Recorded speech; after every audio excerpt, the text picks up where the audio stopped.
So let's take a look at A10, and I'm going to give you explanation and a little example of how to approach it, and then I'm going to give you plenty of time to work on that today. So A10, I call the robust employee database. So we're going back to the database application you created in Module 7, which wasn't too long ago. And we're going to make it crash proof using both look before you leap and easier to ask for forgiveness than permission, EAFP techniques.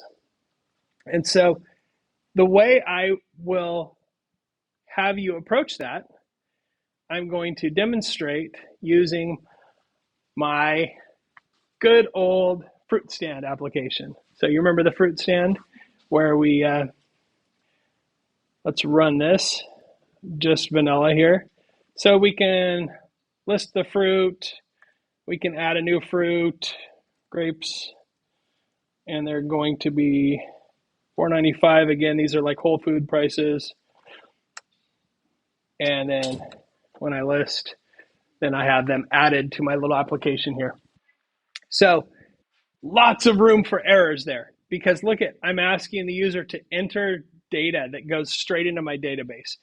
And the way I did it, let's be honest, the way I did it in my first round of code was just haphazard, right? I let the user pretty much enter whatever they wanted, and I just prayed that it would convert here and here. Okay. Also on the remove fruit, it's pretty easy to cause an error because if I type something that's not there, then I'm getting a key error. Okay. So I've got lots of places where I can cause errors here. And that might be a strategy. If you're going back, you're taking existing code and you're trying to make it more robust or more crash proof, that might be a strategy to think about where you just run the code and you type in the worst possible responses and try to crash that. Because if you can crash it, then number one, you can get the error types that you're getting, and that might be meaningful to you. In this case, it would be meaningful or very useful because that allows me to say something like, because a key error is when you're referencing something in a dictionary or a list that doesn't exist. So that's useful because I can actually tell the user, hey, the thing you typed isn't in the database. Well, that's not an item, so you can't remove it. So I can give them really good feedback based on that. So in that case, on the remove fruit, I think what I'm going to do is I'm going to make sure that when the user types the name of the fruit, that I'm giving them good feedback. So the main thing that's probably going to happen here is a key error. So I'm going to catch that, and I'm also going to give a generic exception. So let's get in here with try. And honestly, if the user wants to remove something, I'm kind of mixed. If they go into remove something, do I want to put them in a loop where they have to remove something or it's not going to let them out? That's pretty risky, right? Because what if they hit that by accident? They're like, oh crap, I didn't mean to do that. But now I have to take something out of the database or it's going to put me in a loop for the rest of my life. So if you wanted to do that, you would probably have to give them an option to go back to the main menu here by typing some kind of special command or something. So we're not going to put them in a loop here. On the entry, we might do the loop. But right here, we're just going to go into try. And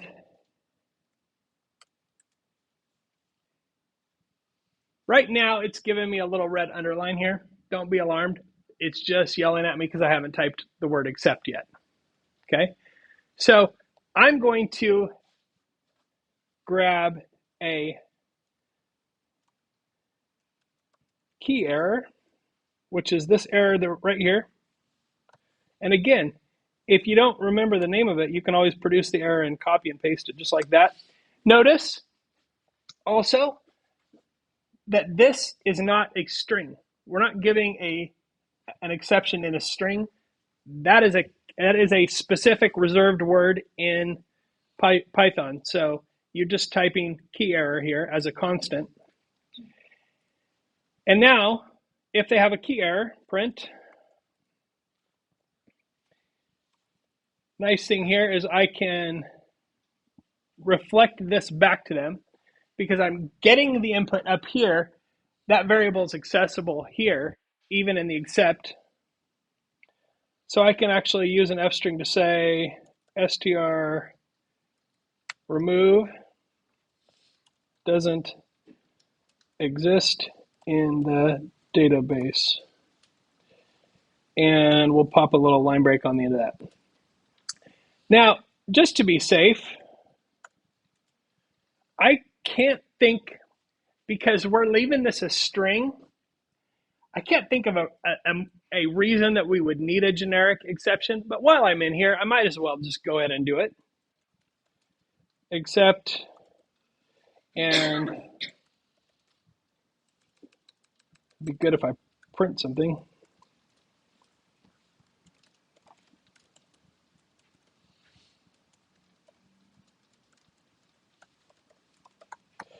Now, again, this is one of those balance times. This isn't a great error message, but I can't even envision what else would go wrong. I may change my mind if I test this on my grandma and she has a problem with it. But for now, it's one of those things where how much time do I want to spend chasing down every possibility, even if it's like a 100% chance that this is going to happen? Not that much. You got to sort of play the odds, really, because your time is valuable too as a software developer. So there is my remove fruit with exception handling. Notice this is still a black box function. So it takes the input, it returns something, still does what it's supposed to. If this fails, it will just return the same list that it received. So it just won't change anything to the database. So it works. Okay, so if I want to remove, let's list, I can't remember, do I need to, there it goes. Okay, so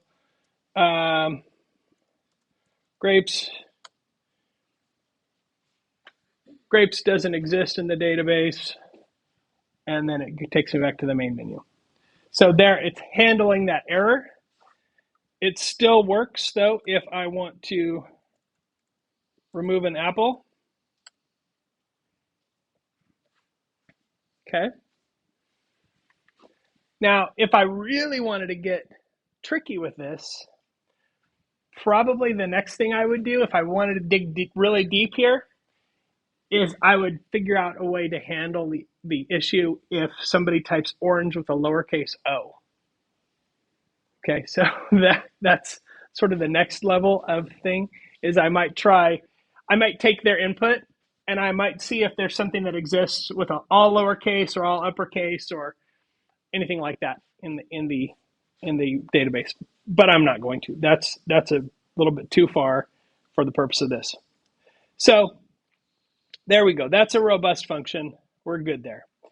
Now, this is the one that's kind of scary and intimidating because we have an input, we have a float, we have an int, and the reality is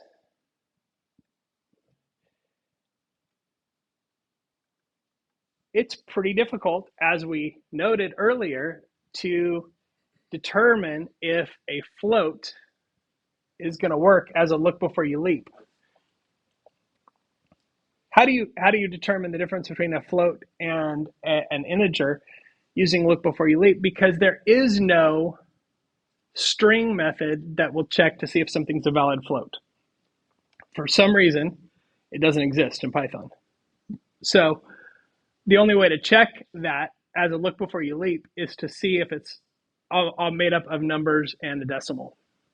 But the crazy thing about a float is under certain circumstances, it will be expressed as scientific notation.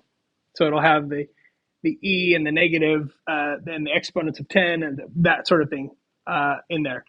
But a float, generally speaking, is pretty difficult to deal with. So in that case, we may want to use a easier to ask for forgiveness than permission. But here, if somebody enters a fruit name that is blank, that's going to cause us problems, right? So we want to, even though it may not result in an immediate error when they enter a fruit name, we want to make sure that that fruit name has something there. So I want to make sure they're not entering an empty string or just hitting enter by accident. So I want to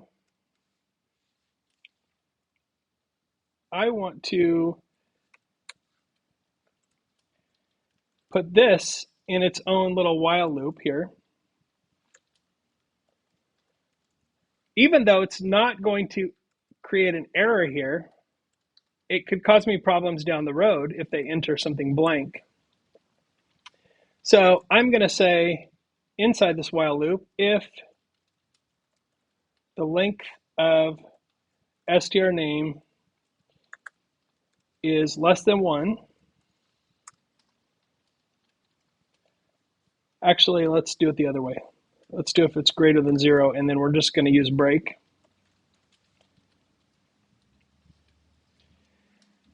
Okay, so that's not error handling, but it kind of is. It's error prevention. It's look before you leap, but I'm looking 2 steps ahead because I know if they put a blank in there, it's going to mess me up. If they put a space in there, it's going to mess me up. And in fact, I want to prevent them from putting in a space by adding strip to the end of that, because now it's going to take whatever they type, it's going to remove any white space, and then it's going to say it better be greater than 0. They have to enter something. Now, if I was really going to be strict about this, I might go through and make sure it's like got some alphanumerics in there, because if they enter a hyphen, that's not a grapefruit name either. But you get the idea. I can check it, and if it passes my test, then we break, we move on to the next thing. No questions asked. If not,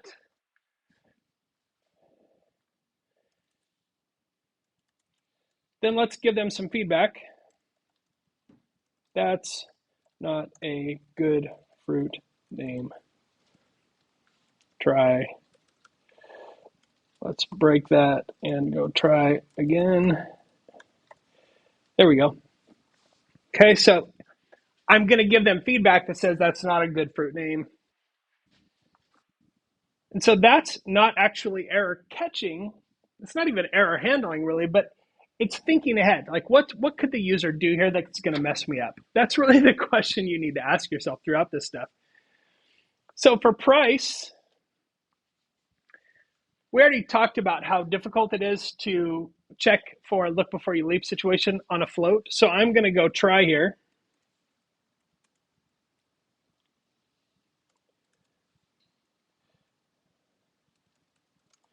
And I'm just going to use a generic exception. And again, I want them to keep going until they enter the right thing. So I'm going to put all of this in a while loop. And if they get it right, it's going to break that while loop. If they get it wrong, it's going to print your price should be in a decimal format.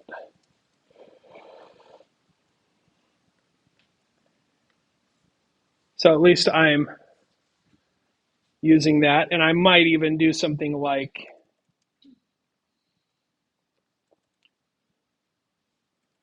give them an example or a template or something like that.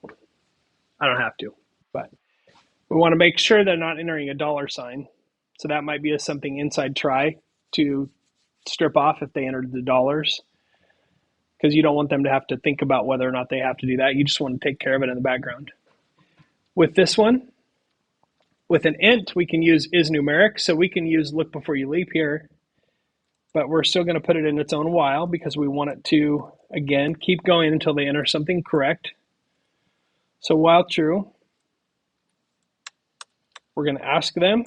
Then we're going to say if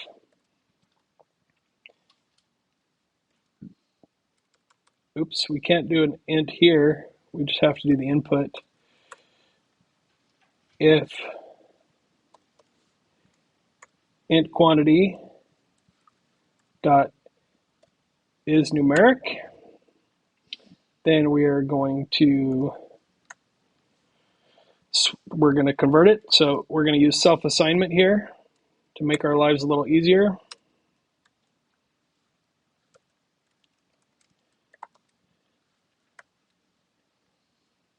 And then we're going to break. And then our else is our error message here. Print quantity must be in whole numbers. Okay, and I'm just going to go back up here and add strip to the end of my inputs because that's an easy way to do things to make sure that that white space doesn't mess anything up. Okay, so there is all of this, and all of this error check happens. Each one is its own little while loop, and then once I get through that, it starts to build the dictionary object, and then it adds it to the main items, and it returns that. Now, there is no way out of this except by entering data, but you can always delete it later. So that seems like a little bit less of a risk here. So let's add a fruit here, fruit name. So if I'm entering or if I have some spaces, it's not a good fruit name. If I enter a hyphen or punctuation, it'll accept that. So I don't want to do that. Let's move on to the next thing, fruit price.